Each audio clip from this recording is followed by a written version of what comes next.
So hello everyone. तो उम्मीद है आप लोगों का ग्रुप डी का एग्ज़ाम जो है अच्छे से जा रहा होगा, और जिन लोग का है नेक्स्ट में उन लोग ये वीडियो ज़रूर देख के जाए, क्योंकि इस टाइप का क्वेश्चन जो है पूछे जा रहा है बराबर। दिया है क्वेश्चन में A and B together are supposed to do 13/15 of the work and B and C together 11/20 of the work. If the difference between wage of A and C is 7600, then the total wages of A and C is what? तो देखिए करेंगे इसमें क्या।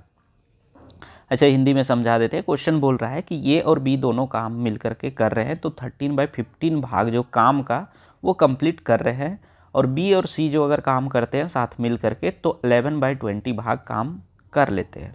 तो बोल रहा है ए और सी के बीच का जो मजदूरी मिलता है ना, उसका अंतर 7600 रुपीज़ है। तो ये और सी अगर दोनों का मजदूरी मिला दिया जाए तो कितना होगा टोटल।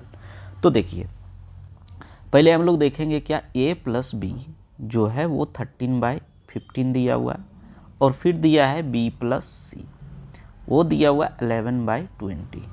जब इस तरह से रहता है तो फर्स्ट ऑफ ऑल आपको क्या करना है ना,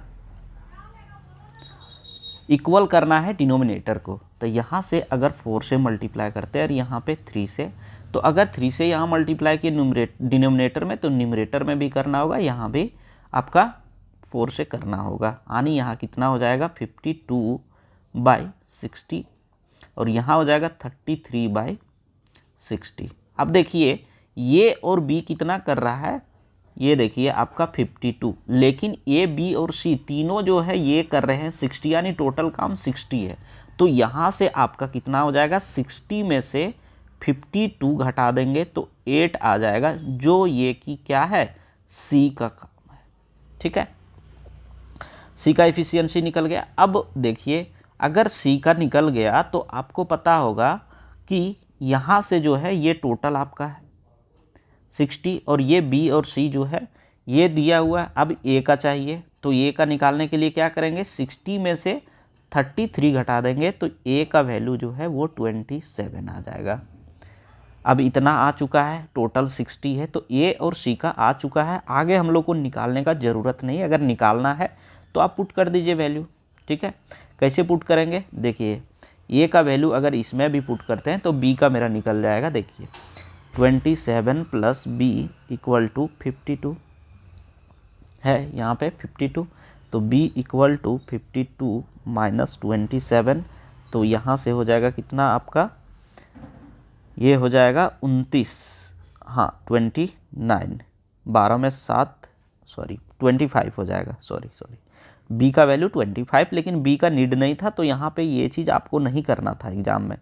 आपको क्या पूछा है, यहाँ पे दिया हुआ है कि ए और सी का मजदूरी का अंतर, तो ए 27 और सी का 8, अगर इसमें दोनों को सब्ट्रैक्ट अगर करते हैं तो 19 आएगा, और 19 का वैल्यू दिया है 7600, तो ये कितना मल्टीपल है, 4 टाइम्स, ये 4 टाइम्स 400 टाइम्स है, तो इतना हो गया। अब बोल रहा है दोनों का कितना होगा साथ में, तो 7 और 8 को अगर ऐड करते हैं तो 35 होगा, और यहाँ 400 गुना था तो यहाँ भी हम लोग 400 गुना कर देंगे, तो यहाँ से कितना आ जाएगा 14,000। तो ऑप्शन फर्स्ट जो है इसका राइट आंसर हो जाएगा। चलिए देखते हैं इसी तरह से कुछ एक और क्वेश्चन जो ट्रेन प्रॉब्लम है। दिया है 2 trains of equal length take 13 second and 20 second respectively to cross the pole. The trains are moving in the same direction, then how long will they take to cross each other. तो कहने का मतलब क्या है कि 2 train है जिसका लंबाई दोनों का इक्वल है, यानी मान लेते हैं यहाँ पे 2L, लंबाई दोनों का अगर इक्वल है तो L और L 2L कर दिए। बोल रहा है 13 सेकेंड और 26 सेकेंड जो है इसका टाइम ले रहा है एक पोल को क्रॉस करने में, लेकिन ट्रेन जो दोनों क्या है, सेम डायरेक्शन में चल रहा है, यानी आपका रिलेटिव वेलोसिटी जो है सेम रहता है। तो क्या बोलते हैं, रिलेटिव वेलोसिटी का क्वेश्चन है, अगर डायरेक्शन सेम है तो सब क्या करते हैं, स्पीड को हम लोग सब्ट्रैक्ट कर देते हैं, यही होता है। तो बोल रहा है एक दूसरे को क्रॉस करने में कितना समय लगेगा, तो मान लेते हैं स्पीड हम डिस्टेंस L मान लेते हैं, और ये 13 टाइम हो गया, तो क्या निकल गया, ये स्पीड निकल गया।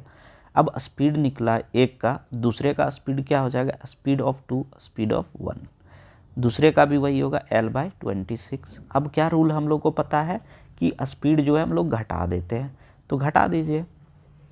अगर रिलेटिव वेलोसिटी रहा तो, और सेम डायरेक्शन रहता है तो सेम डायरेक्शन है, रिलेटिव वेलोसिटी है, तो क्या करेंगे यहाँ पे टाइम पूछा है तो time equal to distance by speed, तो डिस्टेंस आपका 2L है और स्पीड कितना दिया हुआ है L/13 माइनस L/26।